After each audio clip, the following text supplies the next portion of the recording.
44% of area, సగం భూభాగం. మనం చూస్తున్న ఇటీవల పాకిస్తాన్లో ఒక ట్రైన్ని హైజాక్ చేసి బెలూచిస్తాన్ లిబరేషన్ ఆర్గనైజేషన్ దాడి చేశారు. టెరికి తాలిబాన్ పాకిస్తాన్ వాళ్ళు మీకు ఖైబర్ పఖ్తూన్వా ప్రాంతంలో పాకిస్తాన్ బలగాలపైన దాడులు చేస్తున్నారు. ఆఫ్ఘనిస్తాన్లోని తాలిబాన్లను పాకిస్తాన్ సృష్టిస్తే ఇలా పాకిస్తాన్కు తాలిబాన్కు పడతలేదు. ఆ రెండు ఆఫ్ఘనిస్తాన్ల మధ్య ఉన్న డ్యూరాండ్ లైన్ అంటారు, దాన్ని సరిహద్దుగా ప్రకటించండి అని పాకిస్తాన్ చెప్తుంటే ఆఫ్ఘనిస్తాన్ వినడం లేదు.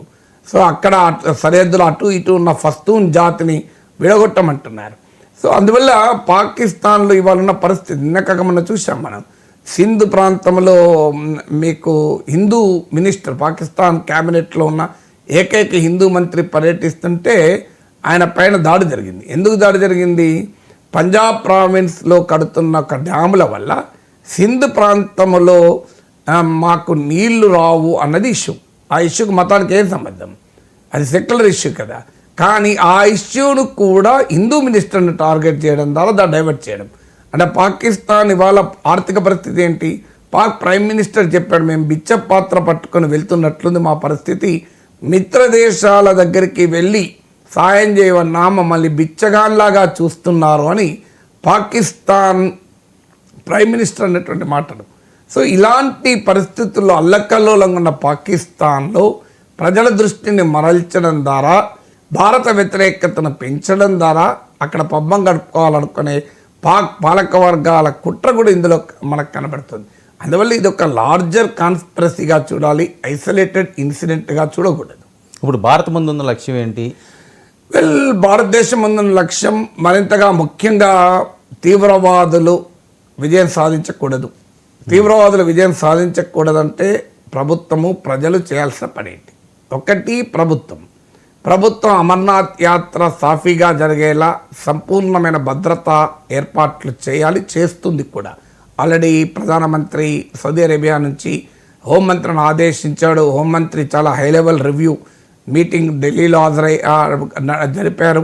దీనికి intelligence bureau chief, home secretary చాలామంది వచ్చారు. బిఎస్ఎఫ్ ఎయిర్క్రాఫ్ట్లో ఇప్పుడు నేను మాట్లాడుతున్న సమయంలో శ్రీనగర్లో దిగారు. సో అక్కడ ముఖ్యమంత్రి ఇతర అధికారులతో చర్చలు జరుపుతున్నారు. సో చాలా ఇమీడియట్గా కేంద్ర రాష్ట్ర ప్రభుత్వాలు సెక్యూరిటీని బీఫప్ చేసి అమర్నాథ్ యాత్రకు ఆటంకం జరగకుండా భక్తులకు ఒక కాన్ఫిడెన్స్ క్రియేట్ చేయడం. ఆల్రెడీ పహల్గామ్ మొత్తం వెకేట్ చేయించారు. నిన్నటిదాకా పహల్గామ్లో రూమ్ దొరకడం కష్టంగా ఉండే అంతమంది పర్యాటకులు. సో ఇవాళ పరిస్థితి ఏంటి? పహల్గామ్ మొత్తాన్ని ఒకవైపు పర్యాటకులే ఖాళీ చేశారు, మరోవైపు సెక్యూరిటీ ఫోర్స్ కూడా ఖాళీ చేశారు. ఎందుకంటే ఈ ముగ్గురు తీవ్రవాదులు ఈ దుర్మార్గానికి పాల్పడ్డారు. ఆ ముగ్గురు అక్కడే ఉన్నారు. ఆ దరిద్రులు మళ్ళీ ఎవరిపైనైనా మళ్ళీ దాడి చేయవచ్చు కనుక ముందు ఆ ముగ్గురిని అంతం చేయడం లక్ష్యం కనుక, ఆ ముగ్గురిని అంతం చేసే లక్ష్యంలో సెక్యూరిటీ ఫోర్స్ పనిచేస్తున్నాయి కనుక మళ్ళీ ఒక ఇన్సిడెంట్ జరగకుండా టూరిస్టులందరినీ ఖాళీ చేశారు. సో ప్రభుత్వం ఈ సెక్యూరిటీని బీఫప్ చేయడము ద్వారా నార్మల్సీని క్రియేట్ చేయడం. తీవ్రవాదుల లక్ష్యం ఎప్పుడైనా ఉంటుంది ఏంటంటే పరిస్థితులు నార్మల్ కాకూడదు అని కోరుకుంటారు. పరిస్థితులు నార్మల్గా మార్చడమే తీవ్రవాదుల పైన మొదటి దాడి. ఇది మొదటిది. రెండవది, పాకిస్తాన్ దుర్మార్గం ఏంటి? America vice president JD Vance భారత్లో పర్యటన సందర్భంగా మన ప్రధానమంత్రి సౌదీ అరేబియాలో ఉండగా కశ్మీర్ని ఇంటర్నేషనలైజ్ చేయాలి అన్న కాన్స్పిరసీతో పాక్ ప్రేరేపిత తీవ్రవాదులు లష్కర్-ఈ తోయిబాకు అనుబంధంగా ఉండేటువంటి ఆర్గనైజేషన్ ఈ అటాక్ చేసింది. షాడో ఆర్గనైజేషన్ అంటారు. అందువల్ల పాక్ లింక్ చాలా క్లియర్గా కనబడుతోంది. పాక్ ఆర్మీ చీఫ్ అసీం మునీర్ దుర్మార్గంగా మాట్లాడిన వితిన్ డేస్ ఈ ఇన్సిడెంట్ జరిగింది. అందువల్ల ఖచ్చితంగా పాకిస్తాన్ లక్ష్యము కాశ్మీర్ని ఇంటర్నేషనలైజ్ చేయాలని, వాడి భాషలో వాడికే సమాధానం చెప్పాలి. ఏం సమాధానం చెప్పాలంటే ఇదే అకేషన్ ఉపయోగించుకొని పాకిస్తాన్ టెర్రరిస్ట్ స్టేట్ అని ప్రపంచానికి చూపగలగాలి. ఎందుకంటే ఇవాళ వెస్ట్రన్ కంట్రీస్ ముఖ్యంగా అమెరికా డబుల్ స్టాండర్డ్స్ ఉంటుంది.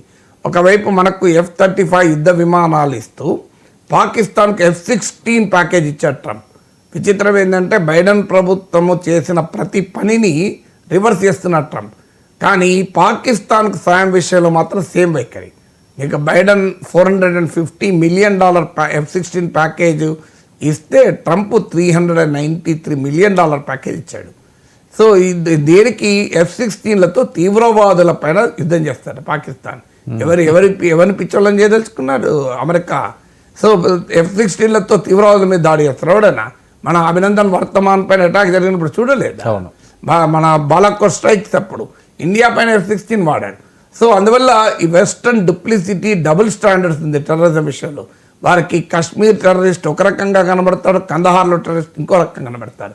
అందువల్ల ఈ అకేషన్ ఉపయోగించుకొని పాకిస్తాన్ చైనా నెక్సెస్ ఉంది, పాకిస్తాన్ అమెరికా నెక్సెస్ ఉంది. పాకిస్తాన్ను ఎక్స్పోజ్ చేయాలి. ఇది ప్రభుత్వం చేయాల్సిన పని. ప్రజలు చేయాల్సిన పని ఏంటంటే, తీవ్రవాదుల లక్ష్యం ఏంటి? మతపరమైన ప్రదేశాలను టార్గెట్ చేస్తారు. అక్షర్ధాంపై దాడి చూసాం మనం. వాళ్ళు ఎక్కడైనా మీరు చూడండి, తీవ్రవాదులు ఎప్పుడు కూడా భారతదేశంలో ప్రజలు, ఇది భారతదేశం పైన దాడి. సో తీవ్రవాదానికి మతం లేదు. తీవ్రవాదులు వారి కాన్స్పిరసీ ఒకటే. అందువల్ల తీవ్రవాదాన్ని తీవ్రవాదంగానే చూసి భారతీయ సమాజం ఐక్యంగా దీన్ని ఎదుర్కోవాలి. ఎందుకంటే తీవ్రవాద లక్ష్యం ఏంటి? ప్రజల్ని విభజించాలి. అందువల్ల మనం విడిపోతే, మనం విద్వేషాగ్ని రగిలించుకుంటే తీవ్రవాదుల పబ్బం గడుస్తుంది.